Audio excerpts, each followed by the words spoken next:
Welcome to this training on the scope of practice for dental assistants. As a dental assistant, you are a vital member of the dental team. You play an important role in patient care, infection control, and ensuring that the dental practice runs smoothly every single day. But here's something very important to understand. Every state sets its own rules about what dental assistants can and cannot do. That's called your scope of practice.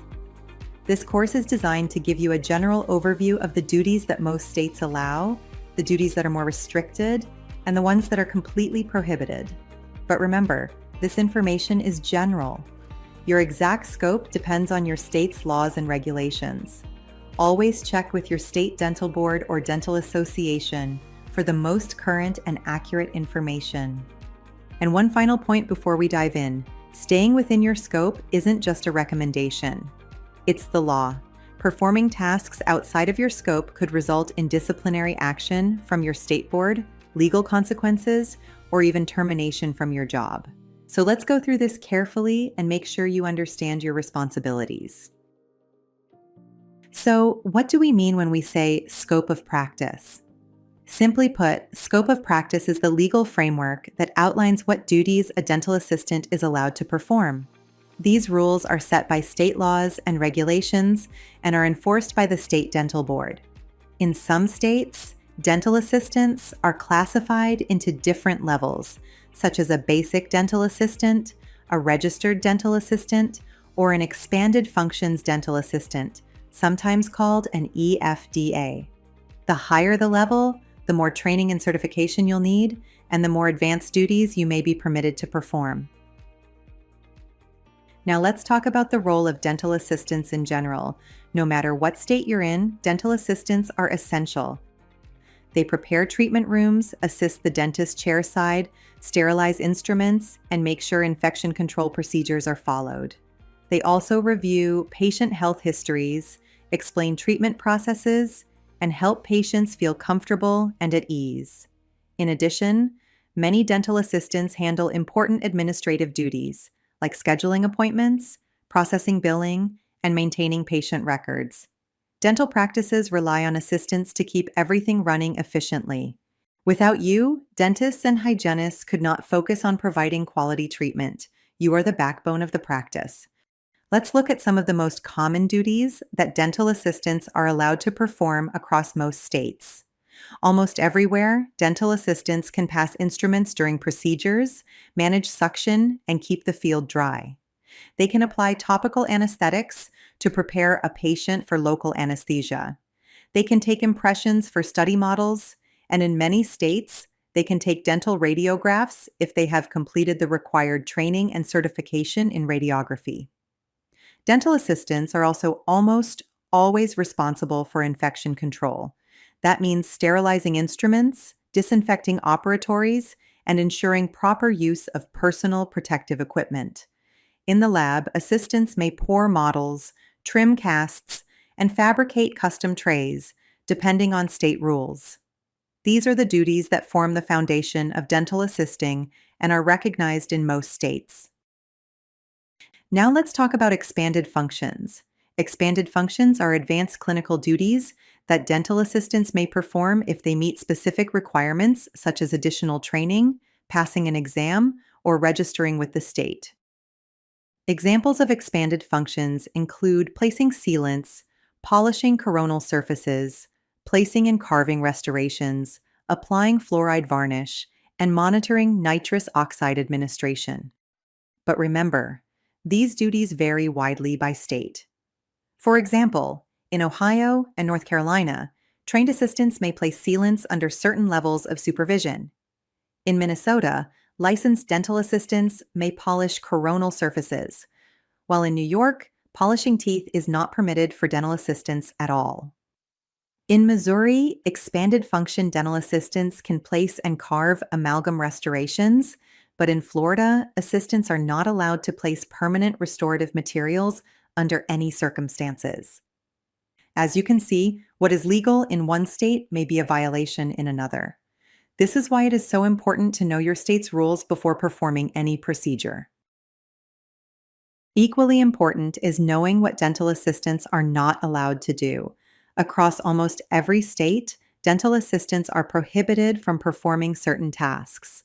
You cannot diagnose dental conditions or prescribe treatment. You cannot perform surgical procedures, such as extractions. You cannot administer local anesthesia injections or prescribe medications.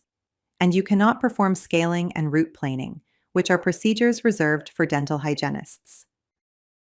To give you a comparison, in California, registered dental assistants with special permits can perform coronal polishing, but they cannot scale teeth under any circumstances. In Texas, assistants are allowed to place temporary restorations under direct supervision, but they cannot diagnose conditions or prescribe medications. These limits are designed to protect both the patient and the assistant. Practicing outside of your scope could lead to serious consequences. Now let's take a moment to talk about levels of supervision, because this is another area where rules vary state by state. Direct supervision means the dentist must be physically present and must check your work before the patient leaves. Indirect supervision means the dentist authorizes the procedure but does not need to be in the room while you perform it. General supervision means the dentist authorizes you to perform the procedure without being present, though they must have examined the patient previously.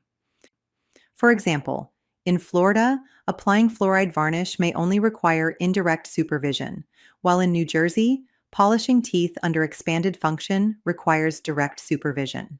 Knowing the required supervision level for each duty is just as important as knowing whether you can perform the duty at all. So, why does all of this carry such significant importance?